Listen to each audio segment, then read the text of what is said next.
nothing in life can increase in value or have a utility value, so a value you can utilize unless it moves. The two animals that are most efficient in movement, both of them go against current. It's extremely counterintuitive, but this is the thing. Whenever we're innovating, we can't follow logic, we can't follow legacy, our perceived wisdom. We need to challenge everything, including our own beliefs. This is not your ordinary podcast, how it all started. This is the podcast with a not so ordinary guy who started so many things, finished many of them, and it's on top of the amazing things that are happening not only in Dubai, not only in Saudi Arabia, but in the Middle East region.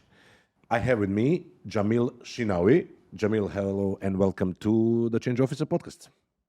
Thank you so much. I'm just wondering, who's the guest? It seems very interesting. Yes, it is very interesting and it is very common for you to be in this space because you have your own podcast, is it? Yeah. And this is the thing that we didn't mention in the preparation, but why not mentioning it now? It's the next big thing. Yes. What is it about and why we should watch, why we should all now switch, don't switch from this channel, but when you watch this podcast, why we should all switch to the next big thing podcast? I mean, the next big thing is not typical host podcast. It's not rehearsed. There are no talking points. So basically, four entrepreneurs come and they just agree a topic on the spot and they start talking about it. They only can see a list of what has been discussed before. They can choose to rediscuss the topic as well. And it's as simple as that, basically. So it's just free-flowing. But the main topic of the podcast is? Entrepreneurship and the entrepreneurship ecosystem in general. Okay, entrepreneurship, startups, funding, business, Wellness, family, life. Wow, that's the topics that need to be tackled. And is it it's like all in podcast, something like that? Yeah, It's a what? all in. You know, all in Yes, podcast. yes. Yeah, something Kind like that. probably, yeah. It's usually 4 people, the format, and Yes. recorded in your lovely studios. So Yeah, thank you very much. And this is actually how we met some time ago. When I met Jamil, it was like, oh, yeah, what do you do? You know, he asked me, and this is what he asks everyone in his life. What do you do? And I said, yeah, well, I'm doing everything around media, and there is one venture that I'm in, and that's Podster Studios. And he said, oh, I was just there yesterday filming the first episode, probably, of the next big thing or something like that. yeah, and I mean, I was also surprised later on when I found out you host Who Wants to Be a Millionaire as well. Yeah, this is who is the guest? No, let's give it like that. No, thank you very much for that, and many other things. And so let's not unveil everything in front because there is one topic that I want to tackle, and this will be as you are in the deep tech. This will be deeply educational software about deep tech. I heard Jamil speak about his company AHOY many times. It was on GITEX 2 years ago. It was on GITEX last year. It was GITEX is the biggest tech show like CES in US. This is the CES of the Middle East, and GITEX and Jamil is on stage on GITEX every year, and one of the prominent keynote speakers there. And then I heard you talk about AHOY at this startup gathering, which is another topic in our podcast. And then we had a meeting or two talking about AHOY, and I have to admit, I do not understand it. I told you after our last meeting, I think I grasped it 10% in, and I think it would be a good idea to focus on it and try to explain it like to a fifth grader, you know, like, and I will be very honest if I understood or not. So, Jamil, for the next hour, I will be taking notes, and you No, can come on, no. and you can start talking. Okay. No, So, I mean, before I get into what is Ahoy, I think that the showmanship factor of the sales approach of innovation, they shouldn't be intercorrelated. They shouldn't be actually connected. As in, only people who know how to basically pitch properly can get funding, for example. I think that's a bit negative. It is the equivalent of beauty pageants for little girls, in my opinion. I mean, it's not illegal, but well, I don't think it's the best thing ever. Not Yeah. for those girls, and not definitely for females in general. So taking an idea that is so early on in its infancy and telling everybody that it doesn't matter what you do, what matters is how you convey it, I think that is starting with the wrong foot. And because most of the money comes from bankers who aren't really technical, let's say, into these startups, so it's the only way they can actually understand. So I empathize with them as well. They can't really get and understand what these companies do if this showmanship element wasn't amplified. But I do cringe every time I see a pitch competition. I do. I mean, I think ideas are the reason why money go into these companies. It's not how good somebody pitches. And if it was based on how well somebody's pitching, then that is an extremely risky approach. Showmanship, as you said.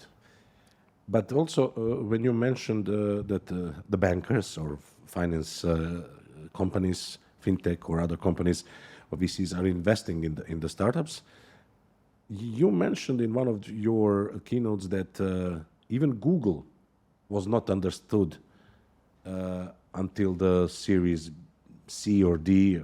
By VCs, yeah. Yeah, by VCs, and this is why they didn't invest in it until the Series D or later.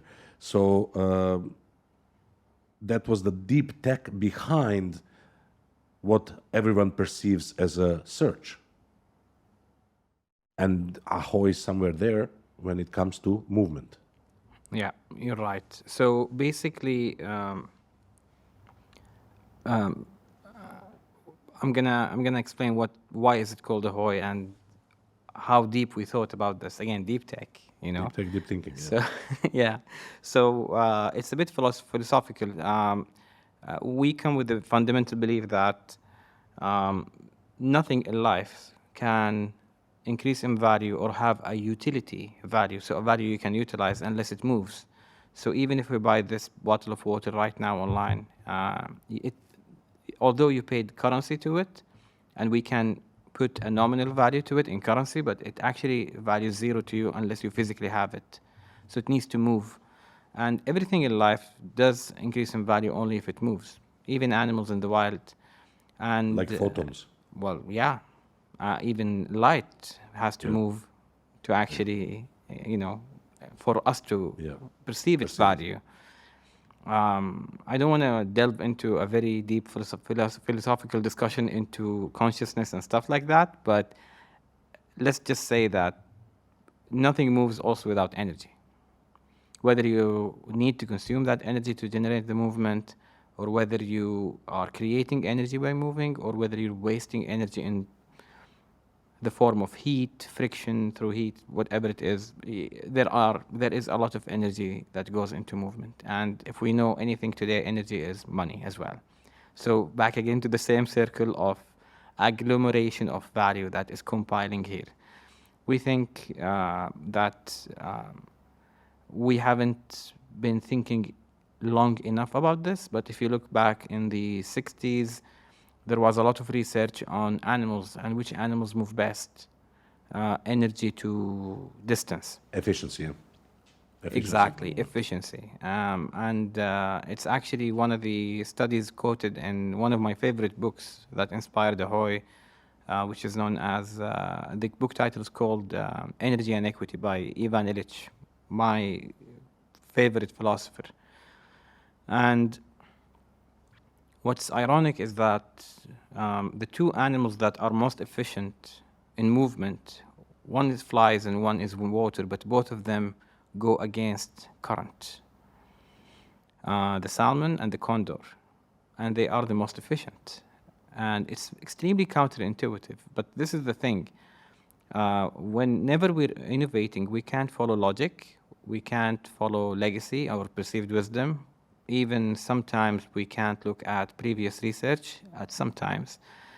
But as well, we need to challenge everything, including our own beliefs. And when we started AHOY, one of the reasons why we wanted to call it AHOY is we wanted to allow the chance, the opportunity of chance to happen, the serendipity, as they say in the UK.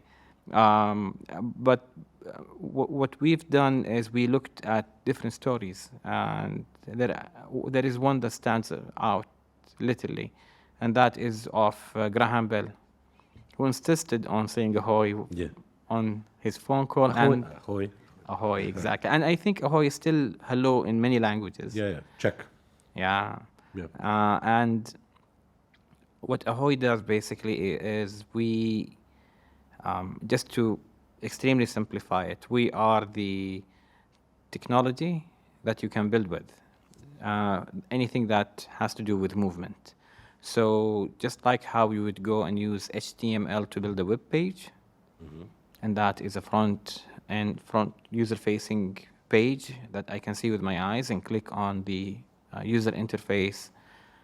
Ahoy is a technology that can predicate, orchestrate, auto-manage movement. Who understands Ahoy? Who are the, I will not say buyers in a money way, but in a science way? Who is buying the tech that HTTP that you are providing? Who are the deep tech knowledgeable people that understand the power of Ahoy? So, although it does come from a lot of algorithmic development and a lot of research into quantum physics and mathematics, and it is a deep tech company, but the people who interact with our technologies use it, they're not necessarily, they don't have to be deep tech, or deep techies, let's call them, okay? we trademark that now, okay? Okay. So, when it comes to Ahoy, the people who consume the things we make, just to put it very plain and simple, are software and hardware developers. And they get advantages by using us, because even more junior ones will be way ahead of 15 seniors. A single junior developer will actually get so up ahead that they can actually be equivalent to 15 seniors, and in time that one person could actually do things in way shorter time. Now, although it touches a lot of lives and a lot of use cases, it is not the same thing to everyone as well, because if you look at that water in your glass, you want to drink it. It's drinking water. Yes. To someone else, it could be a cleaning medium. To someone else, it could be, to an artist, it is a medium to clean. Yeah. A model to draw or clean my brush in it. Yes, Exactly, see? So different point of views to the same thing. That's what we do. Deep tech, if you look at the value chain, it's way upstream. So imagine value is a river, and there is an aquifer where this river is basically flowing from, the source. So deep tech is up in this river. I'm not going to say it is the source, definitely not. Basic sciences are, human intellect is, and the humans are the only creatures that have the ability to do this. We have the ability to theorize and then build a tool based on the theory.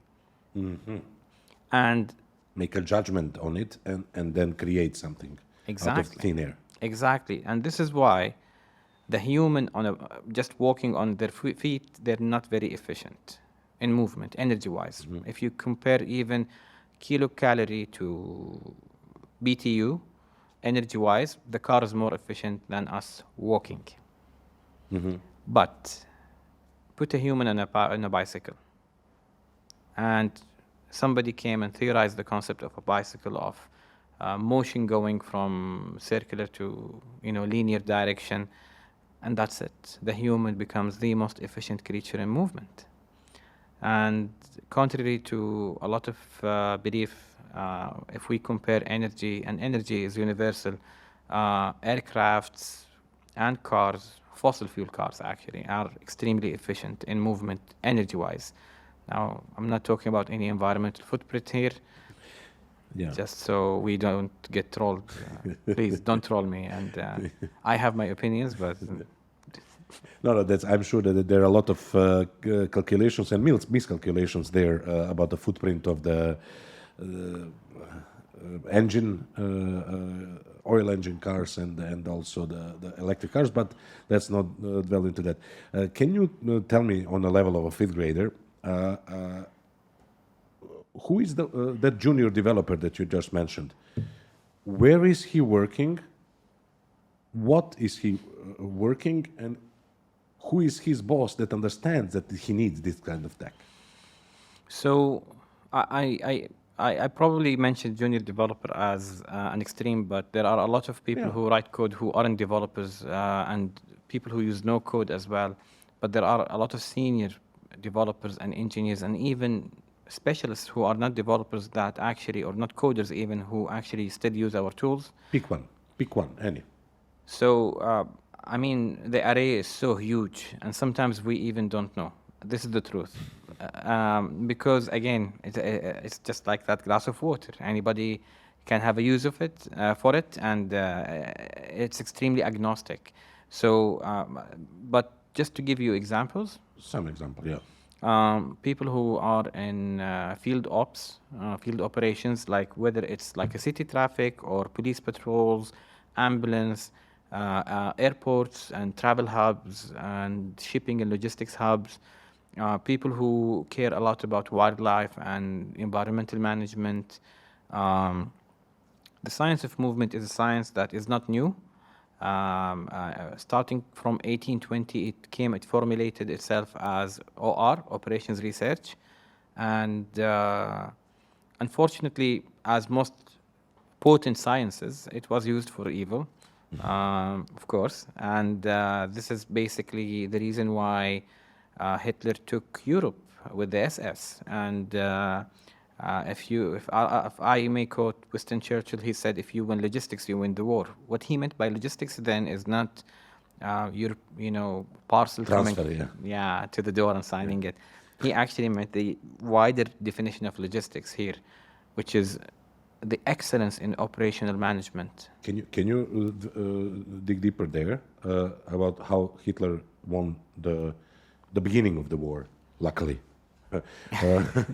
the beginning of the war with the logistics or with the movement or with So if we go back in time and look at other instances when people try to strategize for war by being more efficient, you can see the Mongols. So the Mongols used to put meat. Genghis Khan, yeah. Genghis Khan. They used to put meat under the horse saddle.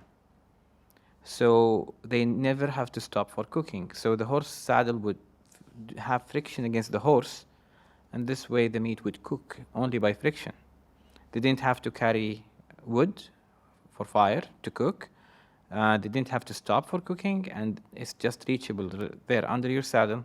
You grab some meat, you eat it, and you don't have to stop. So that is an example of an optimization case. Now, the issue is there are so many millions of optimization cases that could happen. The challenge starts with how to identify that this needs to be optimized, how to get the consent of all the relevant stakeholders that I want to optimize this, and then how to find the solution, which is almost universally not that intuitive and not that logical. I mean, I'm sure you heard the story about UPS saying they don't take right turns, I guess, or something like that, only left turns. They have a rule in the United States and continental US. They only take one direction turns. They don't do the others. The reason for that is that it reduces accidents, fuel consumption, but it also improves delivery times. It sounds very strange, but it works. Okay, the energy, the movement, and we discussed about the company who can use it. But you mentioned airports or air traffic control, or you mentioned, let's say, the traffic, common city traffic that everybody understands and everybody knows what it is. So in order to explain something that is unknown, it's better best to find some kind of a common place and common denominator what it is. So everybody uses traffic every day in the world and so on. So let's put that maybe developer in some of the traffic either authorities or companies, and then they somehow learn about you. Let's not go there into marketing and sales, but they learn about the AHOY and then how the need is born, because I So remember you saying that many startups try to solve a problem, but you don't know the problems you can solve with AHOY. Is it that's the thing? yes, I guess there are two ways also to look at this. Just maintaining an open mind. We don't profess that we are solving a specific problem, and that's true. But I guess there is always a problem that you are solving. So what I mentioned before, the difficulty of obtaining a solution and aligning stakeholders and deciding, and the speed that this decision is made and then executed in the field, that itself is a problem. And today we do away with all of that. So the beauty about technology is that it streamlines the decision-making process. But now imagine that you have automated the decision-making and the communication of not the whole decision, but only the pieces to each individual, the piece they need to do to implement that. So it will break it down in real time in 80 milliseconds. Your whole field will know each of them what do they have to do, rather than what we are doing collectively. And this is a big part of why it works. Now, this probably is the problem that we solve, let's say. It's very hard to articulate in simpler words, I have to profess. And again, probably I don't have the showmanship to do it. Maybe somebody watching this could offer to help. I'd be more than happy. But going back to the example that you were explaining, so yeah, so today, if you look at a city, it's a huge organ. It has so many functions and a lot of trillions of interactions happening at the same time. A city needs to operate and work like sometimes trillions of dollars per year to maintain that. Why? Because if your city wasn't running efficiently, it is exactly like somebody's blood not circulating properly in their body. It will implode. The heart will basically get enlarged. So a city is similar to that. And for GDP's sake, a gross domestic produce of a country, that actually is a very big indicator of not just economy and health of economy, but also urbanism and, well, quality of life in general. More stagnated traffic means more pollution. There are a lot of accidents and incidents and psychological issues that actually are associated with bad traffic, of course. So if let's assume that if you were an engineer in one of the public transport authorities or organizations in a city, a given city, to come and solve this alone, it's going to be almost impossible. And to do it with a team of 30, 40, 50 people, it's again going to take forever. And the city will change again. Probably cars will change again as well before you actually have the solution. And nobody can judge the effectiveness of the solution until another 50 years. And probably all of us, we won't be alive by that time. This is the issue. The feedback loop is also very, very big when it comes to planning issues. So to go and just go to one of the bona fide players and take what they have, and they've been professing that this is the best. People believe them because of their brands. You apply that, you pay a lot of hundreds of millions of licenses every year recurring, and we don't know for sure if it's working, but we can look at early indicators of how the streets are flowing, and this is how we're doing it today. But we started noticing that it is not really working. And that's why we have new cities being imagined, like Neom, for example, now, where people don't want cars at all. People are talking about linear transportation that is autonomous. People are talking about changing the actual way we live, even in cities, to make work closer to our place of living, just like it used to be. So we're trying to reimagine how we do these things vertically, horizontally, modalities, all that stuff. And that won't change how cities are in the next at least decade. Probably is a new direction that we're exploring, and this is the beauty of innovation. But going back to the current cities, how do we solve this? So you're one of the engineers, the experts, the specialists in this public transport authority, and you decide you want to build your own solution, and you don't want to do it in 30 years with 50 people. You want to do it in 2 years with 10, 15 people, and do it in phases as well, solving issues by, let's say, road size. So, roads are different levels in the city. There are big roads, smaller roads, Yeah. class 1, class 2, 3, 4, 5. So you go and you start doing that. And you can actually devise your own strategy in doing so. So we've seen cities use our technology to go ahead and control the traffic and control working times and school times as well. We've seen cities that went and made the toll fees change up and down or become free.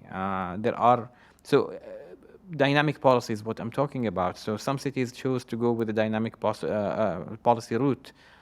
Some other cities just chose to advise its citizens to go different directions and different routes. So the amount of solutions that you can achieve is infinite with this tech. But there are some really new age solutions that people can do when it comes to traffic without changing cars, without changing cities, just using a similar tech stack to AHOY's. So what AHOY has done is that we have built a advisory consultancy and a think tank that actually looks at engaging the public and looks at non-commercially what is best actually for these authorities and the gross domestic produce of these economies as well. And we enjoy actually deploying that. I mean, if you look at us, we're really a group of very simple people who really want to make the world a better place. I know it's a cliche. Every time, if I had $1 every time somebody said that, I mean, so me saying it, I know how it sounds, but it is real. I mean, it is true. We really have that passion. We're very simple people. Most of us are very minimalistic. We don't want to own a lot of things. We want to do a lot of things, and we want to do good. We are fighting the prevailing direction of stealing consumer data and personally identifiable information. So yeah, we're trying to do things from a good intention point of view, but that doesn't mean that nothing bad's gonna come out of it. And this is why we're open about getting feedback for that. And you know the saying, the road to hell is paved with Good intentions. exactly. Exactly, and I have to say that Jamil will definitely prove that he wants to make the world a better place with the second segment of our discussion, but let's just stick to this one a little bit more. So let's say that I understand a little bit more what AHOY is, what needed to be understand, and how it can help authorities, governments, companies, people in order to be more efficient, I would say, in their movement and how they not waste the energy and how they don't dispose the energy, which is also one of the things. How, let's say, I said, let's say that I understood, let's say that I understood, but how one is coming to an idea, oh, let us create something which will help someone it's in solving something in the near or a far future. How one comes to an idea? I think we'll have to ask a neuroscientist. But yeah, I mean, this is. I think it's a human gift. It's not something that is attributed to a product. It will be a bit narcissistic to actually say that a technology or a product inspires a new solution. even if it is actually the raw material of constructing that new solution. No, it's human acumen. It's our ability to actually again theorize a theory and actually implement a tool with it. So once you give somebody some putty that they can shape and they can actually see what they can do with it, that is, I think, the eureka moment. And whatever you would create with a blank paper and a pen, or a blank canvas and some paints, is going to be different than me. As always, the beauty is in the eye of the beholder. So it's very, very, very subjective. No, it's really good that you mentioned beholders, because I know that many people watching this podcast right now are questioning, like, what this guy is doing. Is anybody understand? Does anybody understand what he doing? But I'm very glad to say that many countries, many cities, companies not to mention, already thrive on AHOY. I think I heard the number, but please correct me if I'm wrong, that today AHOY is implemented in 68 countries. Is that the number? That's about correct. So whether it's private, semi-governmental, or governmental, or NGOs, and we also have a bit of cooperation with disaster mitigation as well, because before I delve into that, yeah, around that figure, but we also are getting now inside a lot of new vehicles. We're being actually used to design and code operating systems for vehicles as well. Not only in Earth but also in space as well now. We started also providing some technologies to reduce the amount of file transfers that has to happen between satellites and ground stations on Earth, so the data can be processed up in the satellite. We're helping actually a lot of data centers as well to save, especially governmental, to save water and power by reducing the amount they have to process on GPUs, so they can process it on CPUs now as well, or APUs as well. The things that we do, and the reason why they are so sparse, and our ability to do them lies in the fact that we do not do anything alone. So if you look at AHOY's business development team and sales team and account executive team, we're under 10 people. And as they say, nothing great happens except with a few. And it's true, and I hope it's great. I really do. We work with partners, and our partners are those who are doing the implementation, who are reselling, distributing, teaching even in some colleges and universities about AHOY. We started talking here as well with the Harriet Watt in Dubai and RIT as well, and a couple of dozen of different colleges around the world as well. But being personally an advocate of deschooling, we also love to engage with people without actually formal education as well.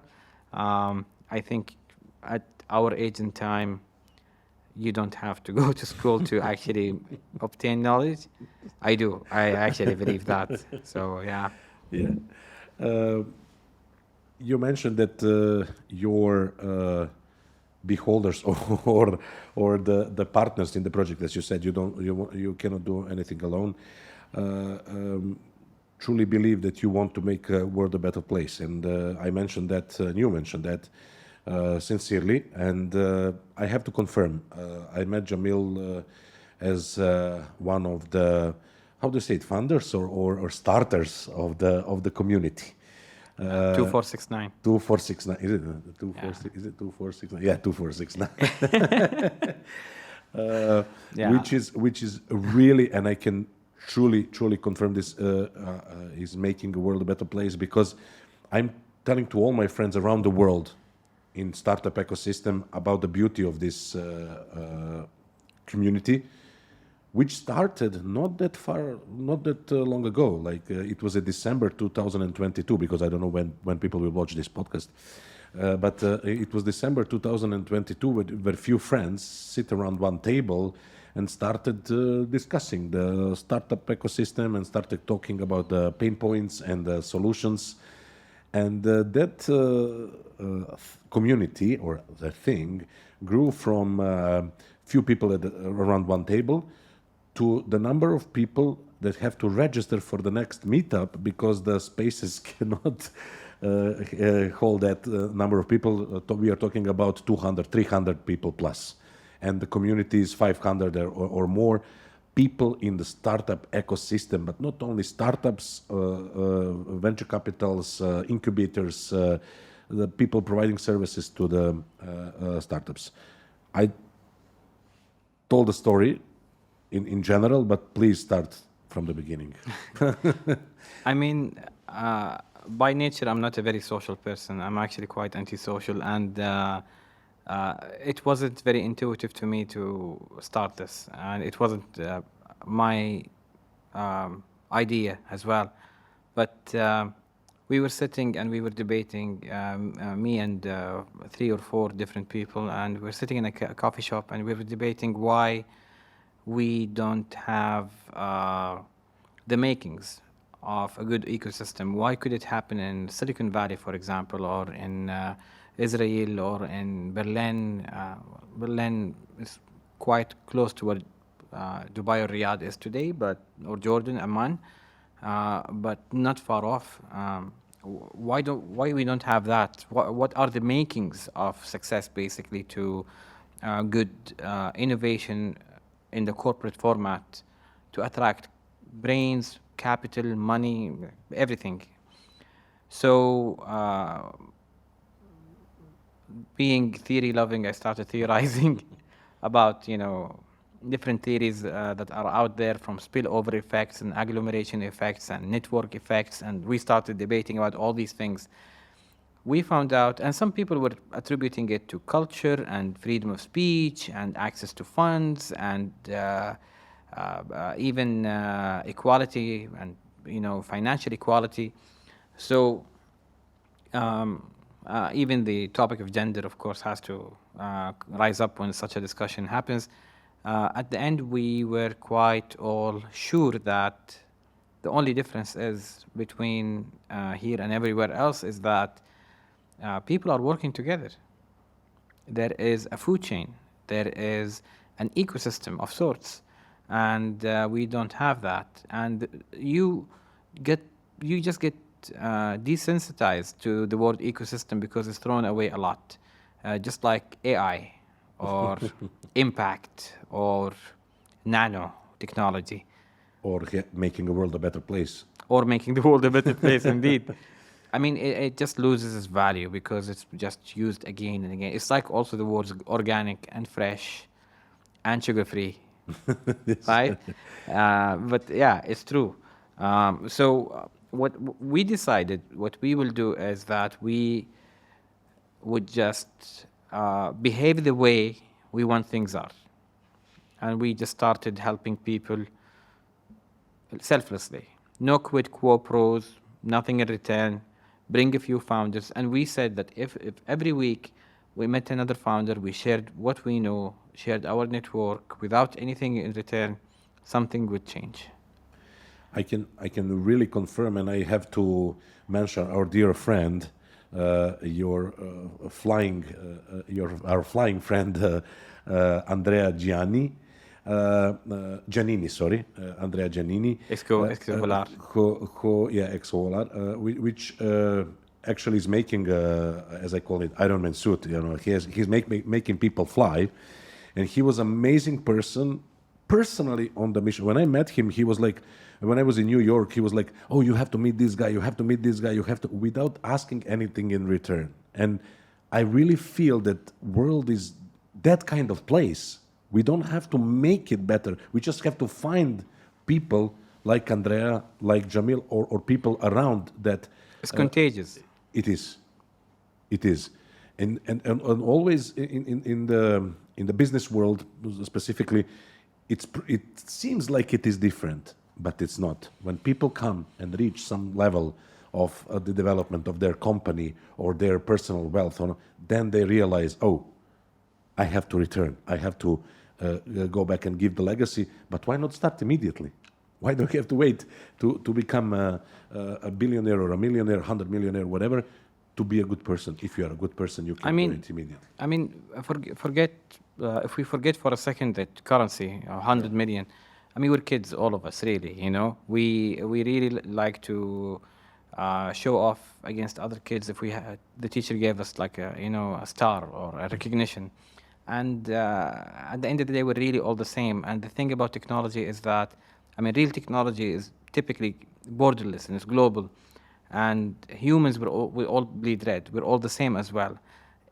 If we focus on the similarities between us rather than the differences, actually life would be so much simpler. And life is simple, actually, but we tend to overcomplicate it. I know that there's a saying that says there is no human relationship without give and take, without transacting. I don't necessarily have to disagree or agree with that, but I'll say that it doesn't have to be financial. Exactly. We were talking about in the first part of this podcast about energy. Just exchange the energy, because the ultimate volume of the energy is always the constant, is it? It's the same. You cannot. Yes. So if you send some energy to the space, or universe, it will come back this way or another. And it actually, even if you don't believe in like good deeds, karma, whatever it is you believe in, even if you don't believe in these things, trying to show or teach somebody something, it really does refine your neural path in your brain, and you end up either refining and becoming more optimal at doing it yourself or learning something new. So there is always something back. Definitely, and especially I would like to emphasize lazy people, which are doing the things in the most efficient way, which I consider myself one of, Anyhow, Got me in. The startup community startup ecosystem, and I like one of the keynotes you had on GITEX, and once again, GITEX is one of the biggest tech shows in the world, definitely the biggest tech show in the region, and you were on stage there, and I usually, even in my mind, I quoted, "The system is broken." And we can see that on each and every step. The Silicon Valley, where everything started for the startups, and it is still the inspiration, changed dramatically. I didn't go there, but I have a friend who just recently visited. He said it's not even the fraction of what it was before. So it is evolving, and we still try to catch up on that which is not existing anymore. But what is existing, and first of all, what is broken, and then what does it exist now in the startup or entrepreneurship ecosystem? The problem is what we want. What we want is broken. We shouldn't want another Silicon Valley. That is their 0 to 1. If you're familiar with Peter Thiel's 0 to 1, I know you are. Yeah. That is their moment. And the grass is always greener on the other side. What about originality? Why can't we be actually original about this? Why can't we actually do our own 0 to 1 moment? With best practices. With best practices, benchmarking ourselves to just Silicon Valley. I mean, kudos to everything in Silicon Valley, YC. I mean, these guys, they're great. There is learning to actually happen by observing them. I do agree. But they're not writing the rule book. We need to be a little bit more open-minded about this. The biggest issue here is that somebody says, judging the ability of a fish by its ability to climb a tree. And it's actually was something that was said about the educational system, which I agree with. Yeah. But I agree also about that when it comes to expectations of what is a good investment, what is a good idea, how things should be done, what is a good entrepreneur. I mean, just because you can't look at the past to replicate it. It just doesn't work. If the history wants to repeat itself, it will happen without human design. If you want to design a replica of a moment in history, you're over-attributing yourself your abilities basically to the situation. So just because, for example, Kareem had a McKinsey, ex-McKinsey person in their founding team, you can't replicate Kareem by just investing in ex-McKinseys, which Yes. is actually a prevailing case in the Middle East now. Because they say that ex-McKinseys know the language of money, know the language of VC funds, which is not necessarily important, as we agreed on. To Google, there are many more companies that didn't get any funding, but it's not only about the funding, it's only about understanding and applying what companies are doing. It's very superstitious. It's like saying, I need my yellow lucky shirt to close a sale, you know? It's like almost that, you know? Is the yellow shirt really closing the sale, or is it you? That is it. And then if you invest only in ex-McKinsey's and you have the typical VC returns of, 10 to 90, then yeah, of course, you say that your method works. So it is a sort of mythology, but using statistics. Yes, yeah. Let's replicate that, because at that time it was like this and that. But I think that we are living in a wonderful place named Dubai and the Middle East, where in the recent period, and that recent period is, let's say, 50 years, but maybe in the last 20 years, when the rapid improvement and growth really started, based on everything that happened 50 years ago and so on. But we are living in the place, like when they're comparing Dubai, they say, oh, it's like Miami, but with LA, but also looks like Asia, but it's not like Asia. And I think that taking the best practices, as you mentioned, and as we mentioned, and taking the best out of it and combine it into one enoughly efficient working, let's say, society or city, in the country, and I really feel that that is the way to do. As you said, that organization or community that you're creating, startup ecosystem and community, doesn't have to be new Silicon Valley. It has to be new. So, But what? That's the question. okay, so when we wanted to start 2469, before there was no intention to start 2469. That's the truth. We just started doing that, and then we noticed that the growth was exponential. So we went from 5 to 12 in a week. And then people are tipping in everything they got to help others. And anybody who needs help, even if they don't know it, they can actually offer something as well to help with. And some people just don't want to. They're burnt out. They're tired, and that's fine as well. It is a place with a lot of empathy, with a lot of mutual support. There is a lot of humanity to it, I would say, more than business excellence. But what happened is that from February until, today we are in approximately October now, yeah? End of October. End of September, yeah. sorry. 2023. 2023.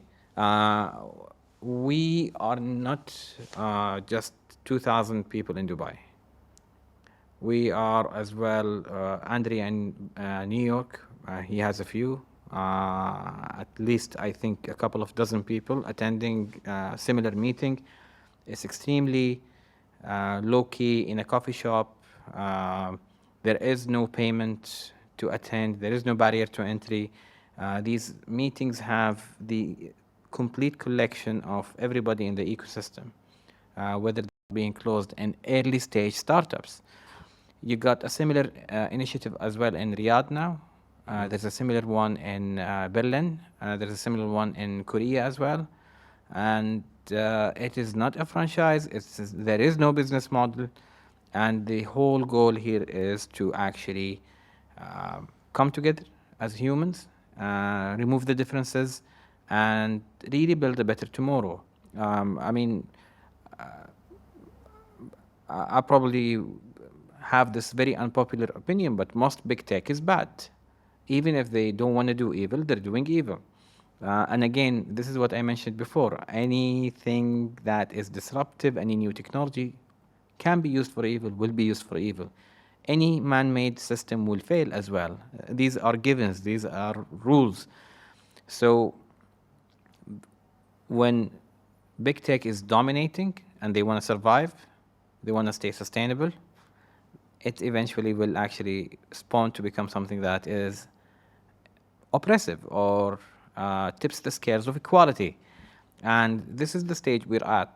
A lot of tech founders actually, there are a huge number of issues to equality. So how can you even, us as humans, if somebody didn't get that education they need when they were kids because they were poor, how can you equate them to somebody who went to a first-class school and comes from a good family, from the perception of those who scale people and families to scales? Talking about differences, I have to say what I saw one night, that at some point some startups didn't have maybe money to cover the bill they took, and then at the end of the night you were the one gathering all those kinds of bills, and not you, but gathering people to pay whoever can to submit something to help others that cannot support them. They're really the sense of unity and the sense of brotherhood, let's say, or brotherhood and sisterhood. Like it's really amazing in that ecosystem. And just to add one more country to the portfolio which you mentioned, in US and Korea and Saudi Arabia. Germany as well. Germany as well. And I have to add that you are invited as a representative of such a ecosystem or community to Serbia, where We'd be honored.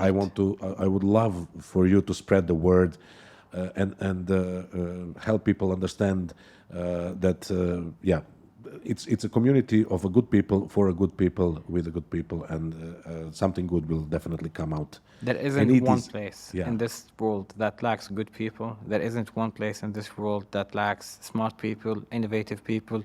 There isn't any place that doesn't deserve the chance to actually give back to humanity as well. And a lot of us actually want these things, but they usually don't come together with profiting, with also, we set the standards for life. We said that you need to get a job, go make money, get a family, buy a car, look good, and we're basically all working for banks at the end of the day. But it is basically the typical image of success that everybody wants for themselves. Everybody wants a clean house, but then that's not enough. You want a big one, then that's not enough. You want one with an infinity pool, then that's not enough. And then suddenly the helipad is not enough as well. So it's just, there isn't a limit of what we want, but we forget that there is abundance as well. There is no limit to what can be made. We can actually, both of us, be very successful. I don't have to want this for myself. Competitiveness and envy are so closely related. It's just like confidence and ego. They can the lines are so faint between these things. So it's one of these things where we can't usually help one another because we have these fears, and they are fears. I think most human emotions can be traced back to fears. Even the reason we delay stuff is because we have fears, either fear of failure, fear of exhausting ourselves, or fear of finding the truth sometimes. So it is true.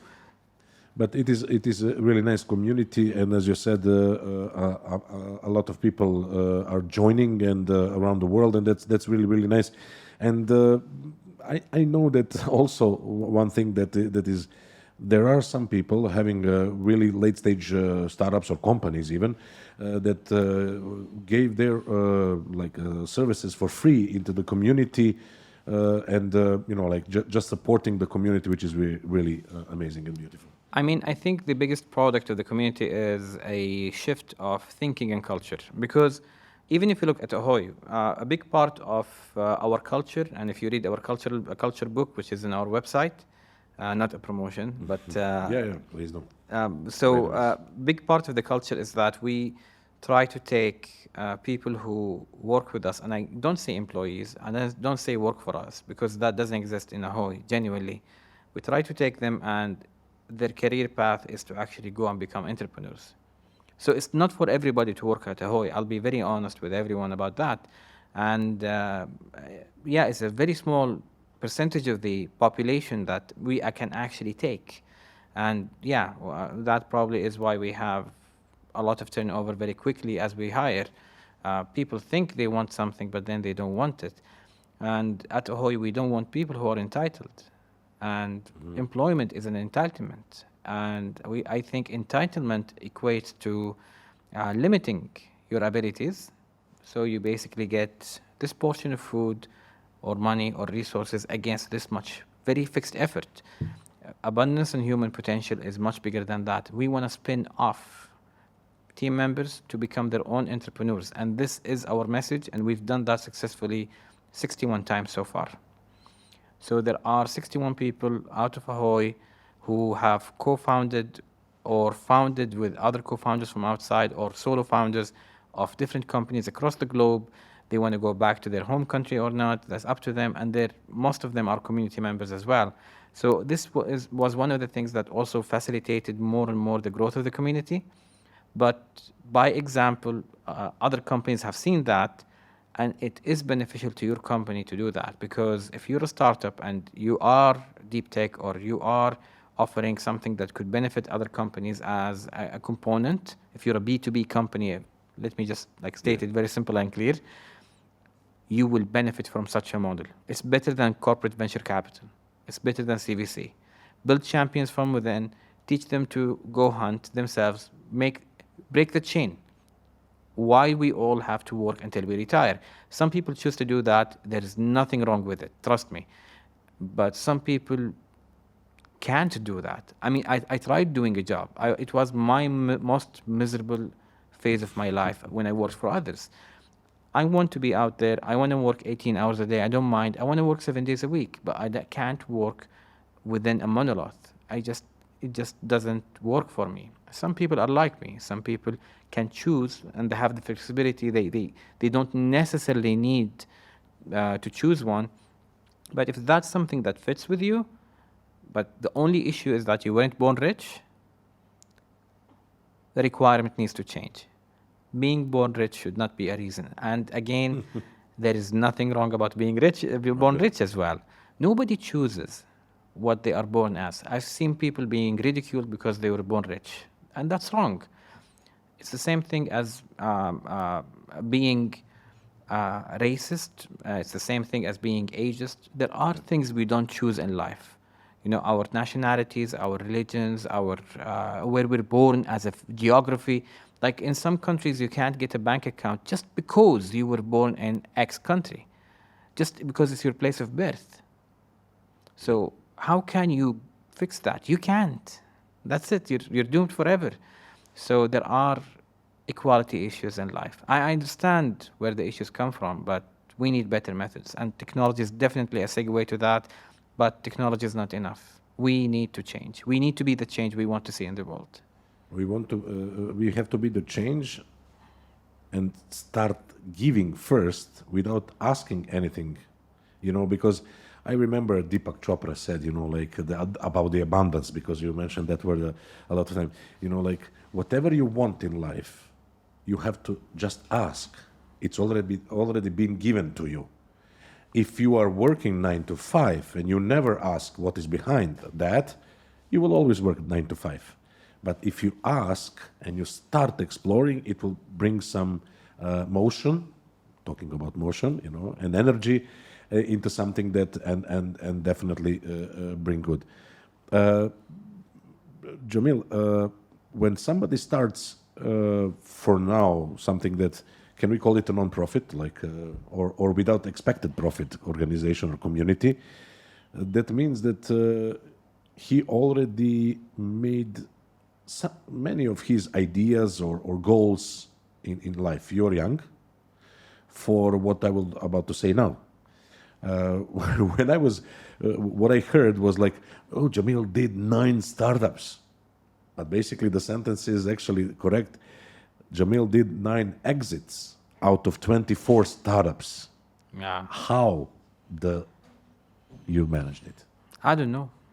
That's the truth. But my first startup was not also by design. I also stumbled upon that. I was so passionate about computers. I've been working since I was a very young kid. My parents really pushed me to always be doing something and not just sitting idle and waste my time.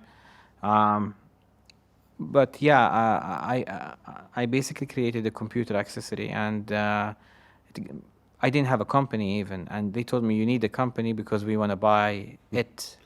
I was like, so how many pieces? They're like, no, no, no, no. We want to buy the whole idea. So how do I do that? How can I sell you the idea? They're like, go do a company. I was 14 years old Oh my God. when I did that, and yeah, I got a company under my mom's name, and it was my first exit. I didn't know what is exit. I didn't know what's M&A. I didn't know what is a company even. I worked many summers in my uncle's businesses and friends of my father's as well, but I never knew what was that. But that got me into it. I got that first exit. I took the money. I invested in other people who did what I did, and and that was completely organic and intuitive. And then I went and I started something else, and I had more failures than successes, like more failure than success in my life. That's for sure. And there is a curse to succeeding first in the first attempt. It is a curse, and it is just harder to fail then. I mean, if you failed and persevered, it's much better than succeeding than failing again. But at the same time, what would inspire someone to try again after they fail? So these are questions I don't have answers for, but yes, I kept on failing. I didn't succeed until I was 19. Again, Until I was 19, like at 19, the kids do not know which university to start, like. I But actually didn't want to go to college. I went just for my mom. I mean, she was crying. She made it appear like something would happen to her if I didn't go to college. So I didn't know what I wanted to study, and I hated the idea of being specialized in something. If you looked at my exits, I mean, you have nanotech, you have hardware, you have software, you have biotech, you have material science. It is extremely diverse, and I'm a self-proclaimed polymath. I like to, yeah, I like to use this term, which if it's self-proclaimed, is probably not that valuable, but that's basically what I say. But the truth is, there is a lot of similarities in all science, and any new innovation is the overlap between two areas of science or industry. And this is why when I see funds that say we will only invest in this vertical or this industry or this geography, I immediately go and be like, okay, no, thank you. And I've invested in some funds, but none of them were those because it just can't work.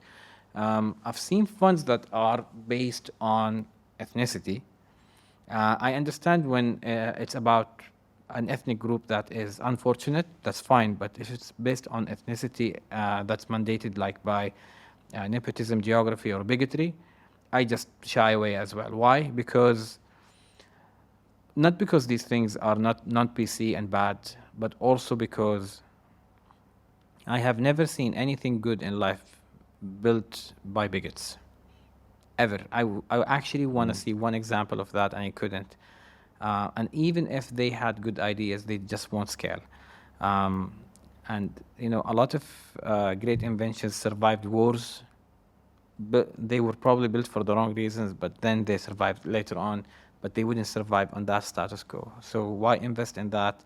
Go and invest in the second wave or the second generation of that. So yeah, 9 exits. Basically, I'm not just in the Middle East. So I started in the US, UK, Africa, and Asia, and the Middle East. Different startups, different fields, and I don't. None of them were the same. None of them had the same trajectory or path or method.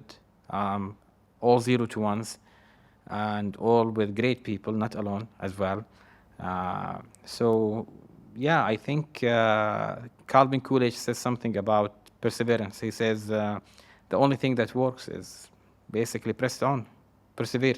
So if you stop trying, that's it. That's the moment you fail. So let's say that you started it when you were 14. Now you are 40. Is it? Not quite yet, but yeah, in a few years. Yeah, like let's say 34. I just want to make a 37. yeah. Sorry. 37. 37. Okay. So you have 23 years of entrepreneurship. In 23 years, 24 startups. So that means that every year, basically, in some kind of As an condition. average, yeah, but no, I A do lot of adopt them the overlapped. Yeah. sometimes, but I very rarely. I like to fail fast, so I like to validate the idea. Doesn't work, shut down, finish, and yeah, just move along. That's definitely the thing. And having the focus on the business side that much, and I think you mentioned it earlier in our discussion, mental health, physical health, family, friends. What are the things that you would advise someone to do differently, or to do how to do the things and grow sustainably?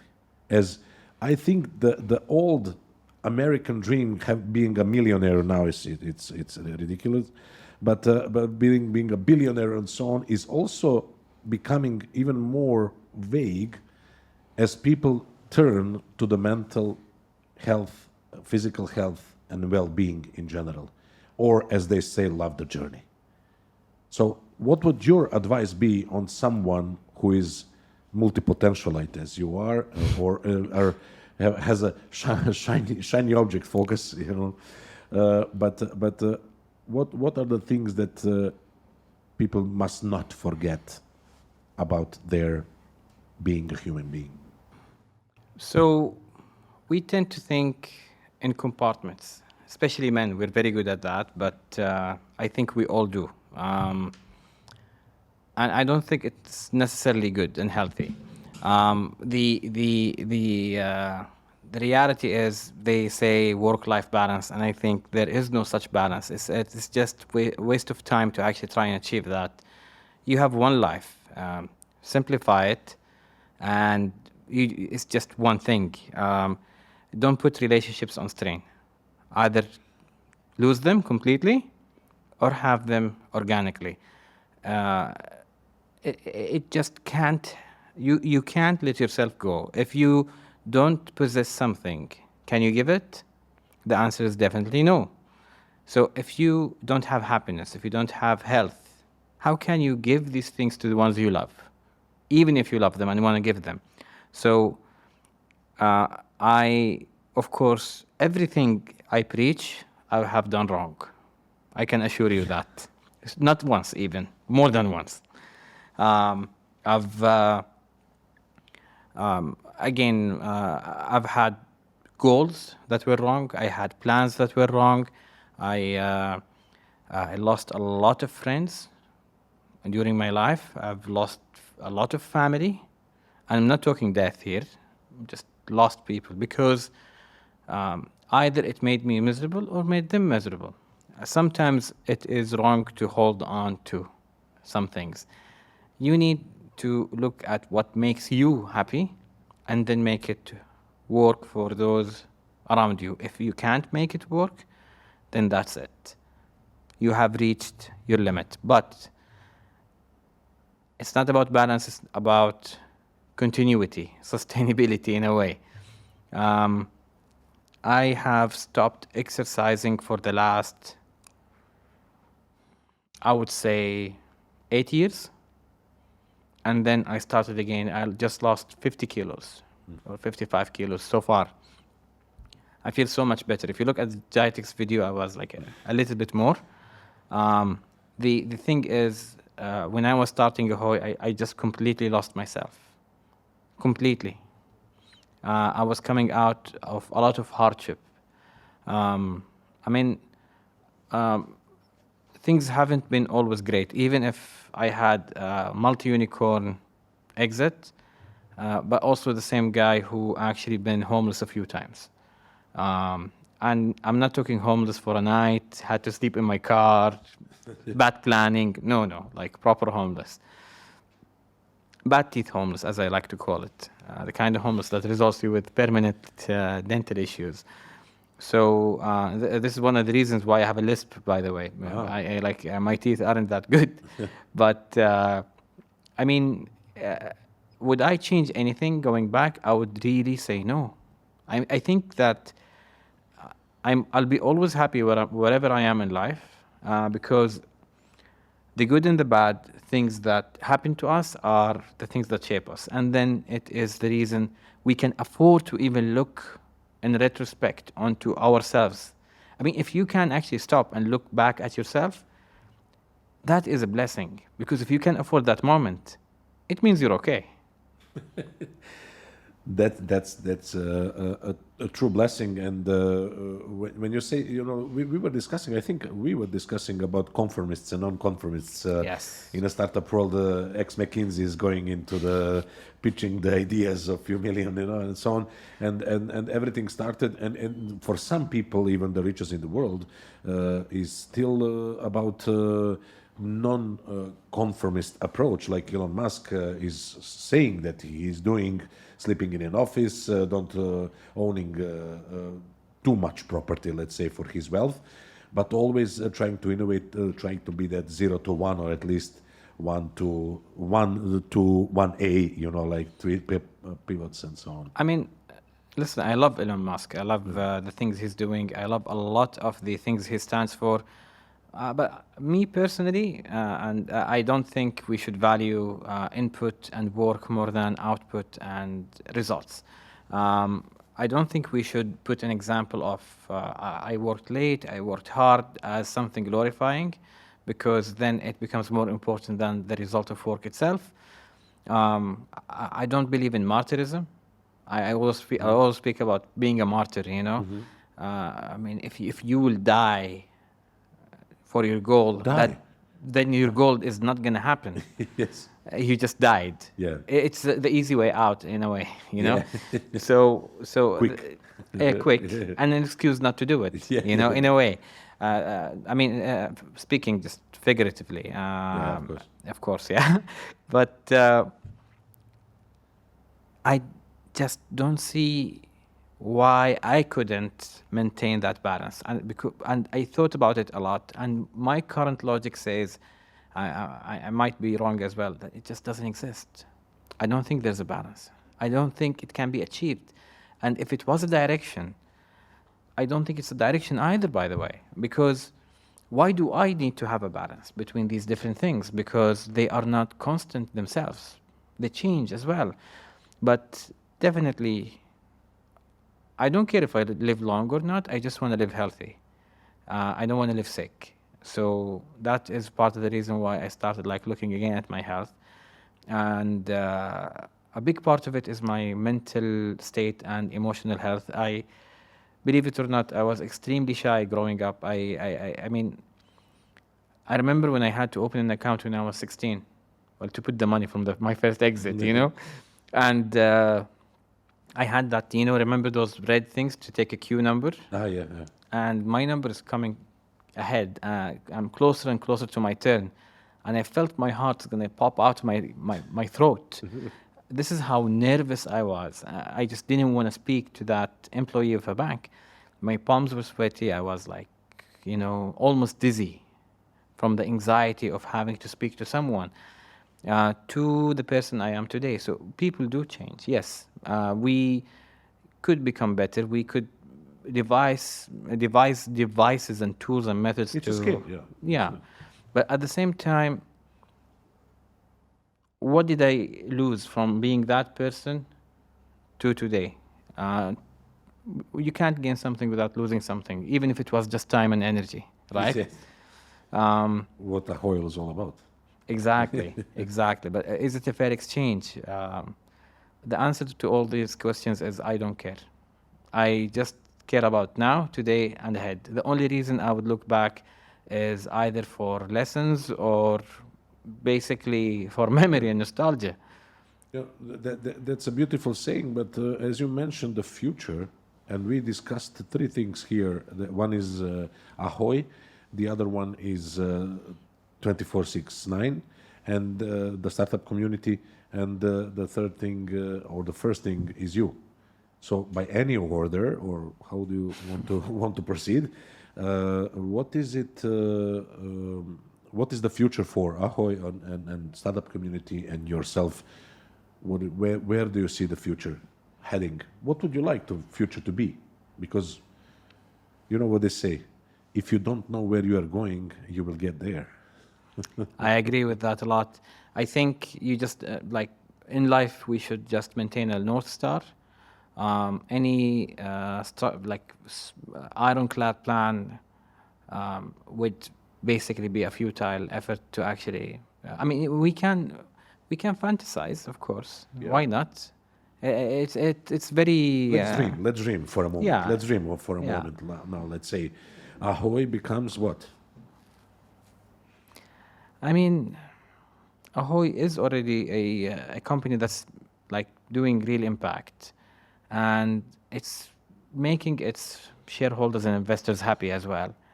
And I care about that a lot because there was trust that was exchanged between and belief, and I care about those who believed in me. Um, and I'm not afraid to disappoint. Don't get me wrong. And the aim of trying to do the right thing. Um, Again, conformism, being conformist, Conformist. conformist, it actually always um, cross paths with being, maybe I would say, crass or not caring about others, but that's actually not it. But if you have a solid principle, if you go to first principle basis in everything you do, yeah, you will have a lot of people who don't like you, and that's by default. Even if you had good intentions, it will happen. You know, the tree that bears that fruit, that apple, will be thrown with a stone. People want that apple. At the end of the day, I'm not talking about haters even, but you again, you can't gain something without losing something, and sometimes, unfortunately, it's people relationships. But Ahoy today is becoming those things, and it probably would be more. If I can change in mass, do good change in mass through Ahoy, that would really make me happy. I mean, it would really make me. What is happy? Because good emotions are usually like up and down. They're not constants. But it would satisfy me personally. Now, if I am satisfied, I can give that probably as well. Because if I can have it, I can give it. So if that's the case, yeah, I want other people to have that as well. And it's not, again, a method. It's not about devising a recipe or anything of that sort. I think we just have to wake up every day, follow the direction of that North Star we have, and just be mindful of the day and the moment and just do the best we could, given the current health, energy, resources that we have. That's all we can do. That's truly amazing. And when you mentioned that you are 0 to 1 guy, Ahoy is now much more than one, and helping people create 0 to 1. But also the community. The community that we are discussing is definitely something that is 0 to 1 now, but can and will grow more. Where do you see the future? Because I know for some actions that I'm also involved in, some services or some utilities that you want to offer to the community. You know, that's also the future. So what the future holds for the startup community or to 469? So if you look at a lot of the things that people in the community are saying today is that why there isn't a leader to the community? Why don't we start actually setting rules, building frameworks, etc. And I say that the thing that made this community successful is not doing those things. There is beauty to chaos, and at the end of the day, it's just our human instinct that we need to put things in tables and rows and columns, and I'm against that. Blockchain taught us that there is decentralized. Yeah. Exactly. But who am I to judge? Again, if this community is truly flat, like we say, then I can just say my opinion, but that's it. But I think part of the success of this community is that it would actually be nothing. As in, people will see it, be inspired, do that themselves, and it just isn't really anything except a good story, and probably it would lose all the names and the titles, it's just going to be a good proverb. So this is the most I can hope for this. And if I'm truly trying to be selfless about it, then this is, I think, what I should hope for it. No, definitely. And I think, but you will be fulfilled if this thing grows around the world, and you will see, you will know that you made an impact. You and the community made an impact in to someone's life, and it is already doing so. And then for Jamil, you know that guy on the other side of the balance. I don't know, man. I'm a very extreme person. Yeah. I don't need much to be happy and or satisfied, for that matter. I mean, I genuinely live without expectations. I mean, there is a saying that says the strongest person is the person who has nothing to lose, or something of that matter. I think it's a Machiavelli, if I'm not wrong. I want to have nothing to lose. In a way. You know what they say, that at the end your balance will be zero. Always. Always It's a net zero game. Yeah, what's the point of everything that if your balance at the end is zero? But leave that part in a nice way, in a nice way that makes you happy. And I would maybe pull out this word of all of our conversation. I know this is definitely the longest podcast I ever recorded. Yeah, for sorry, the change man. officer. No, not sorry. Thank you very much for that. But it's being happy. The word is happy. Being happy in not wasting the energy. Being happy in creating a community and giving. Being happy with who am I today and why am I today. And I think that I was giving a keynote recently, and it's all about success and everything. And the guy from the audience asked me, "Are you happy? Did you succeed?" I was like, if you would have asked me that 2 years back, I would say no, because 2 years back I wanted to be a billionaire. I wanted to make not a billionaire. I wanted to be a zebra, like having a 100 million at my account, and that's it. And then I realized in the meantime, what's the point of 100 million if you die tomorrow, or you're not happy, if you have bad relationship with your spouse or with your family, friends, mother, father, and so on. So I told him now, 2 years after those kind of thoughts, I can say that I'm really happy. Where I am, who I am, what I do, and as you say, today fulfills me. Yeah. It's that peace of mind, I guess. If you can obtain it, you're okay. Nothing is sustainable. I mean, I can These get... too shall pass. Yeah, exactly. I can get 10 billion in my bank account, or 10 trillion even right now, and then the dollar would go to zero value, which is a possibility. Yeah. I mean, yeah. So Okay. the nature is like that. If you look at the sea and the tide, it's the same. Yeah.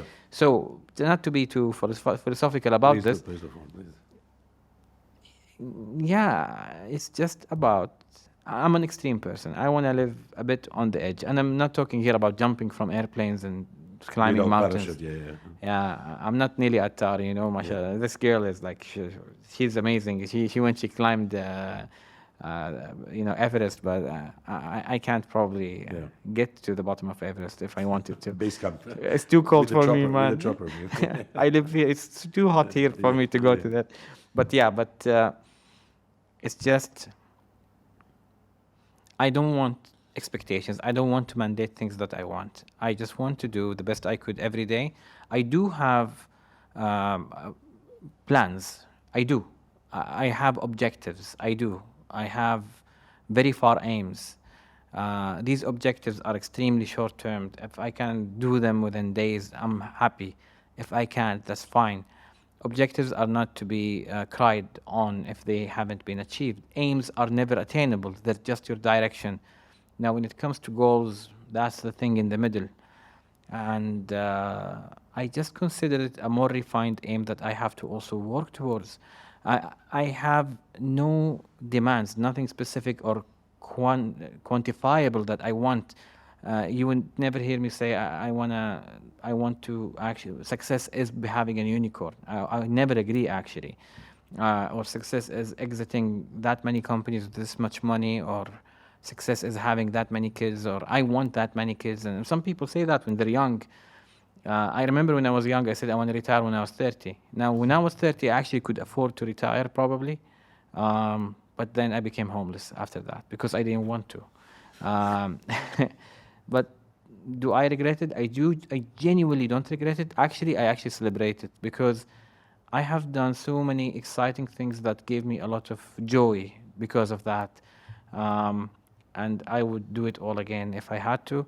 And there is no recipe of success. I am not a good example of it as well, nor a bad example. I'm just me. And each one of us should just try and just live your life because you are unique. Nobody's like you. And just accept that. Do not live to fit the blueprint of success or the blueprint of expectations, not from society, not from your parents, not from anybody.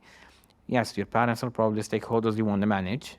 Society is as well is the same, but that's a bit too much already to restrict you.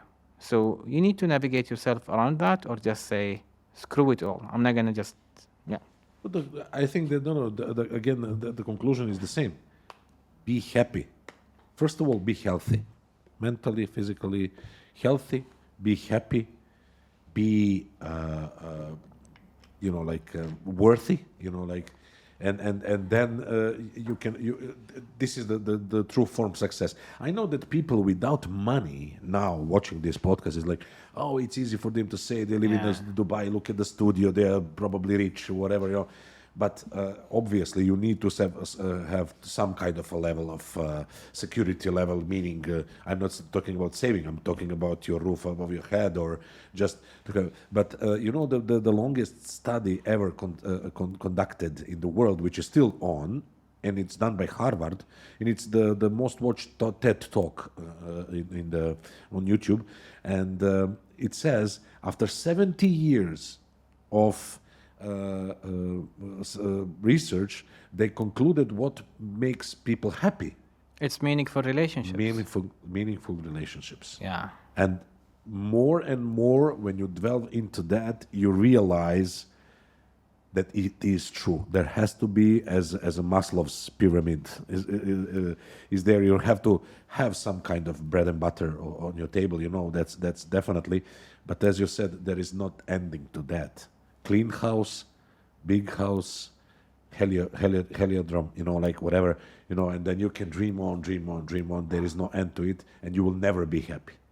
And we want those things because other people have them. Yeah, exactly. And that's probably also a wrong way to want things. Maybe it's a good thing to maybe wrap up. It's Jim Carrey, who said, I would love everyone to be rich and famous at some point in their life, to see that it doesn't mean anything. So, having said that, Jamil, thank you very much for your time. I'm not sure, like around 2 hours or so. This is the longest podcast I ever recorded for this. Cut it, man. No. I think it's genuine. We will need to mark it. Where do we start talking about AHOY, the startup community, and general well-being? But it's always good to discuss these things because I think people need to hear. I mean, Ivan, thank you for really hosting me as the change officer here. And I would just say this should not be a surprise because when we meet to have coffee, we always overrun to other meetings, and it didn't happen once. It happened every time we met. Yes. So I think, you had it coming. That's for sure. Yeah. Okay. This is why I booked 2 hours like in the studio. And we didn't succeed as well at this. Yeah. But thank you for having me and giving me a chance to talk to your lovely audience as well. And I'm genuinely sorry if I've offended anyone. No, I don't think so. No. Just in case. Just in case. Hashtag sorry, not sorry. Like one of those. But thank you again, and I wish everybody a happy day and a great life ahead.